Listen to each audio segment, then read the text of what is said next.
There's not many things that will get your blood boiling faster and hotter than a guilty person who can't take responsibility for their actions and for the lives they've damaged. But in this video, we'll go deeper and give you the whole spectrum of emotions you'll feel watching violent gang members reacting to life sentences, from anger to satisfaction to schadenfreude to feeling conflicted. Get ready to have your worldview be transformed. Aidan Fucci. Now let's go to the chilling case presided over by Judge R. Lee Smith, where a 14-year-old supposedly gang member of a local unknown gang, Aidan Fucci, faces life imprisonment for the first-degree murder of classmate Tristan Bailey. This is Aidan Fucci, the classmate of Tristan Bailey, who also lived nearby. He was the last person seen with Tristan, who was found dead with 114 stab wounds. Aidan Fucci was charged with murder. This is the tragic story of a young girl named Tristan Bailey, whose life was brutally taken away in an unimaginable act of violence. Tristan, a cheerful 13-year-old, was supposed to celebrate Mother's Day 2021 by making a special breakfast for her mom. Little did her family know that this day would turn into a nightmare. On that fateful day, Tristan's family began preparing breakfast, but their joy was shattered when they realized she was missing. The Bailey family quickly reported her disappearance to the St. Johns County Sheriff's Office, triggering an urgent search. Tristan had last been seen at the Durbin Amenity Center, and her white cheerleading skirt and dark shirt were the last clothes she was seen wearing. Tragically, her lifeless body was discovered near a retention pond on Saddlestone Drive, south of Jacksonville, later that evening. The extent of the brutality became evident when it was revealed that she had suffered 114 stab wounds, including numerous defensive wounds on her arms and hand. 114 stab wounds, 49 defensive wounds, 35 wounds to the head and neck, 29 to the back and shoulder, and 6 fatal wounds. This court has reviewed and seen more than its fair share of autopsy photos. The autopsy photos in this particular case were particularly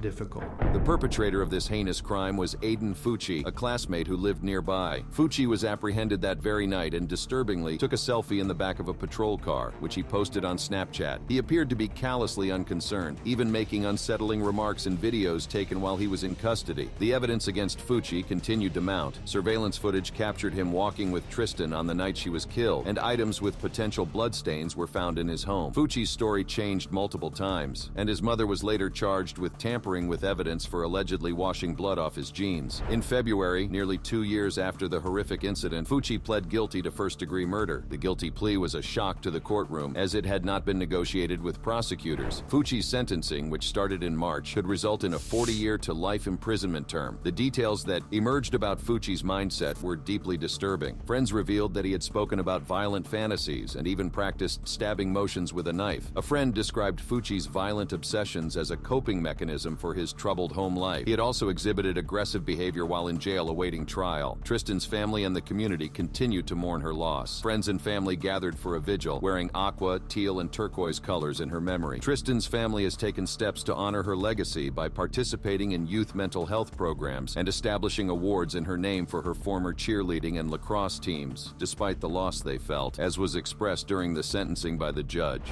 The court was certainly moved by the words and the victim impact statements that were presented earlier this week. As the legal proceedings unfold, the court system grapples with how to deliver justice for the senseless loss of Tristan's life. The judge overseeing the case expressed his profound bewilderment at the motiveless violence that took her life and handed down a life sentence for Fucci, emphasizing the lack of reason nor motives behind his actions. I would submit that this case is probably the most difficult and shocking case that this county and St. Johns County has dealt with. Despite the weight of Aidan Fucci's sentence, he showed no reaction and no remorse. Mr. Fucci, having entered a plea of guilty to the crime of first-degree murder, I adjudicate you guilty of the premeditated first-degree murder of Tristan Bailey. I sentence you to life in prison.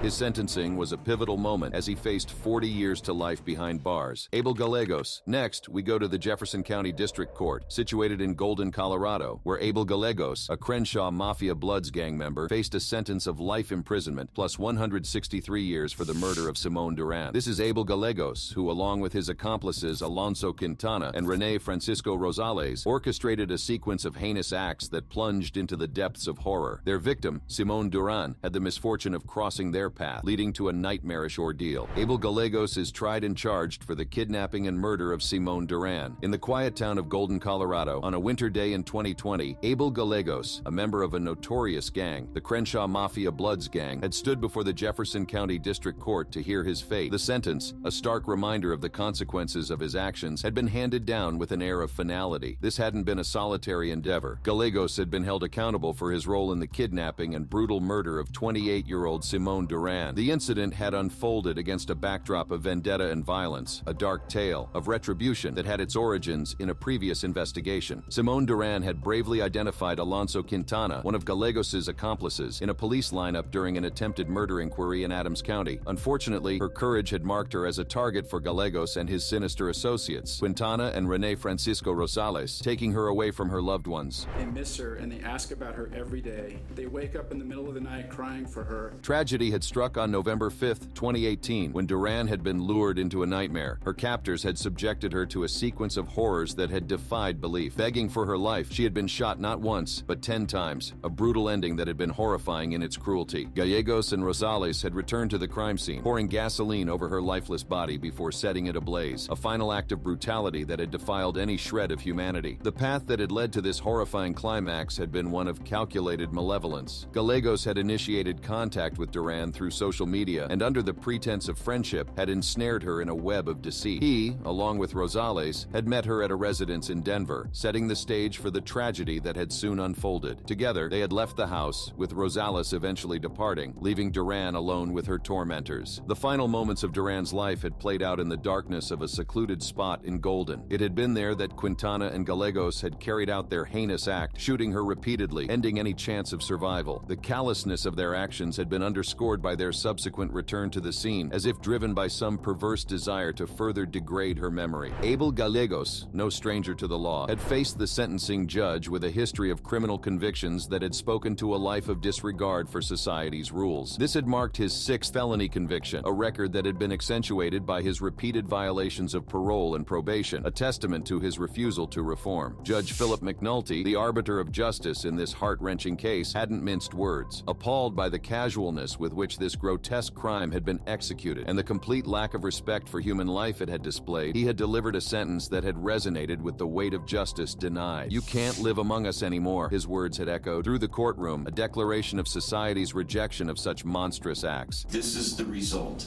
This is where you will end up.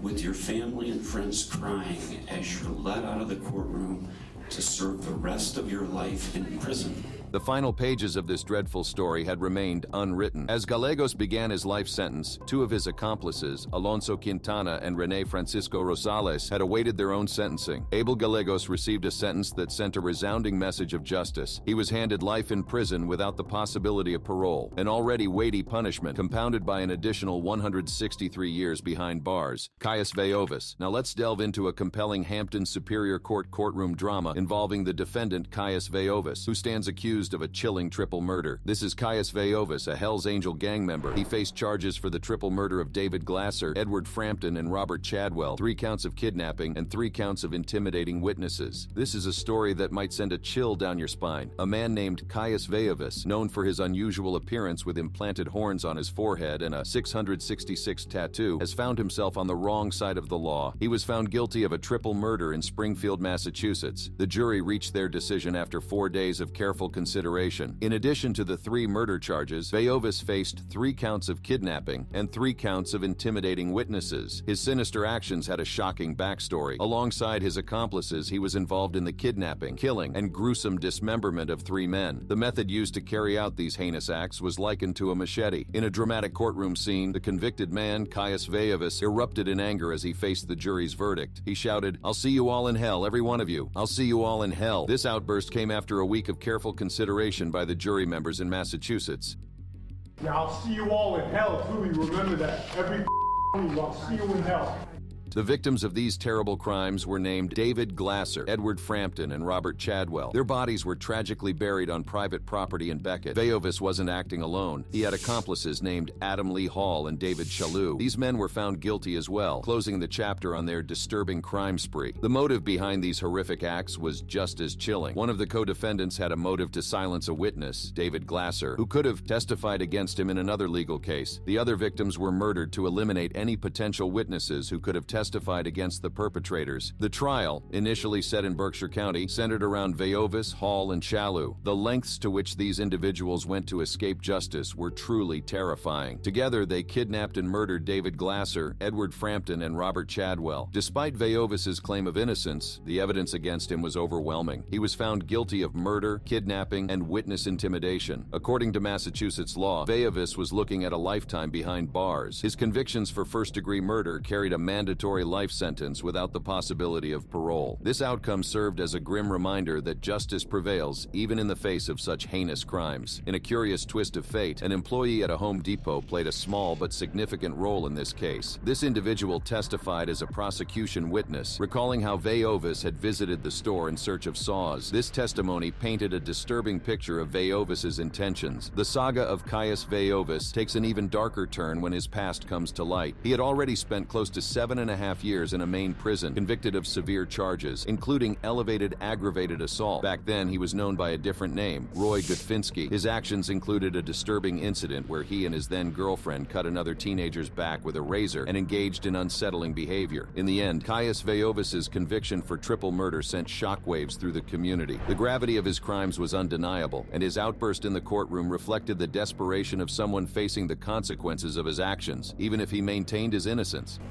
I told my lawyer what I've told you and others many times before. My hand was not in this. Justice was not served on an innocent man. Caius Veiovis, given his convictions for first-degree murder, kidnapping, and witness intimidation, will spend the remainder of his life behind bars, serving out his sentence for the gruesome crimes he committed. He was sentenced to life in prison without the possibility of parole. George Gould Thomas. We now move to the Western Cape High Court, where George Gould Thomas, the leader of the 28S gang, is handed 7 life sentences following a 7-year trial. This is George Gould Thomas, the leader of the 28S gang. He is facing charges including 7 murder counts, 10 counts of unlawful ammunition possession, 11 illegal firearm possession counts, 10 counts of incitement to commit crimes, 3 counts each of conspiracy, attempted murder, gang membership, and theft, as well as 1 count of breaking and entering with intent to rob. Gang leader George Gould Thomas and 6 accomplices were handed life sentences, while 10 others received prison terms spanning from 12 to 25 years. The Justice Department underlined its dedication to eradicating gang activity and enforcing enhanced security protocols within correctional institutions. While testifying, Thomas vehemently refuted the label of a dangerous gang leader and asserted that he was no longer involved with the 28S gang. He contended that his imprisonment had stripped him of any authority to command killings and stressed that he posed no threat to society. Today, I'm gonna be brutally honest.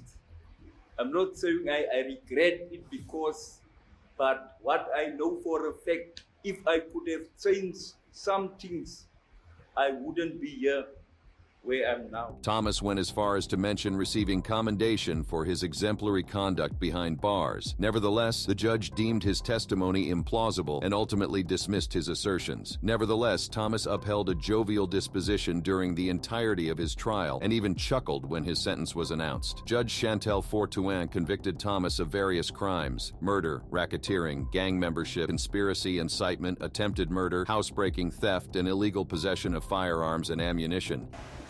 Aanklag 57, ons van die onwettige besit van 'n punt 22 gebeur word gevoordes op 10 jaar gevangenisstraf.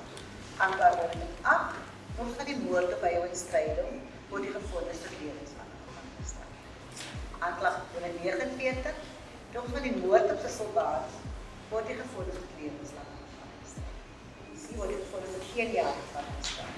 Aanklag 1, ons van die bestuur van die onderneming word gevoordes tot 18 jaar gevangenisstraf. George Gould Thomas received convictions for killing Angelo Claassen, Glenston Martin, Yusria Abrahams, Haywin Stridham, Cecil Barnes, Gresham Boyson, and Nidine Davids. He was sentenced to 7 life terms for the 7 murder counts and an aggregate of 175 years for the remaining 46 charges. Lee Rios. Now let's step into the courtroom of Hampton Superior Court, presided over by Judge Mark D. Mason, as we delve into the case of Lee Rios, a Latin King gang member. This is Lee Rios, the defendant in Hampton Superior Court. He was accused of first-degree murder in the tragic shooting of 18-year-old Kenneth Lopez. This is a story of a Springfield trial that ended in a verdict no one could have anticipated. Lee Rios, a resident of Springfield, found himself in the grip of a legal battle that would determine his fate. The verdict that the jury delivered was one that left many stunned and families torn apart. The charges against Lee Rios were heavy and grave. The trial centered around the fatal shooting of an 18-year-old named Kenneth Lopez that took place on March 24, 2015. The jury began their deliberations on a Thursday afternoon, around 2 p.m., and in a little over 24 hours, they had reached a decision. On a Friday afternoon, just after 2 p.m., the verdict was read out in the Hampton Superior Court. Lee Rios was found guilty of first-degree murder for the tragic shooting of Kenneth Lopez. The impact of this verdict was profound, setting in motion a sequence of events that would forever alter the lives of those involved. The repercussions of this verdict were profound, as the mandatory penalty for first-degree murder is life imprisonment without the possibility of parole. This means that Lee Rios would spend the rest of his life behind bars, never to experience freedom again. The gravity of this sentence was evident, and it left a somber atmosphere in the courtroom. The family of Kenneth Lopez, the victim, had a chance to voice their thoughts and feelings during the sentencing. Wednesday morning marked the moment when they could stand before the court and offer their impact statements. It was an emotional ordeal for them, a chance to express the pain and loss they had endured. As the verdict was announced, Lee Rios stood alongside his lawyers, absorbing the reality of his fate. On the other side of the courtroom, the family members of Kenneth Lopez clung to one another, their hands intertwined and tears streaming down their faces. The trial had witnessed moments of tension, where the defense and prosecution presented their arguments. Defense lawyer Mary Ann Stamm had asserted that the prosecution's case rested solely on the testimony of individuals seeking leniency for their own charges. She claimed that these witnesses had collaborated to falsely implicate Rios in order to save themselves from trouble. She also pointed a finger at another person, Jonathan Guevara, as someone with a potential motive to commit the crime. The narrative that unfolded was one of complex relationships and rivalries. Both Kenneth Lopez and Lee Rios were members of a group known as the Latin Kings, but their association had soured over time. This added a layer of intrigue to the trial, shedding light on the dynamics that ultimately led to the tragic event. Assistant District Attorney Max Bennett provided a counterpoint to the defense's arguments. He dismissed the conspiracy theory as implausible and cited multiple witnesses who testified that Rios had confessed to them about the murder. The trial had been a platform for opposing narratives, each side trying to convince the jury of their version of events. When the verdict was announced, the satisfaction of the prosecution was evident. Yeah, we're extremely pleased with the verdict. I was guilty on all counts, and most importantly, on the murder charge, the jury came back on 2 theories of first-degree murder, which will most assuredly result in Mr. Rios's imprisonment for life without parole.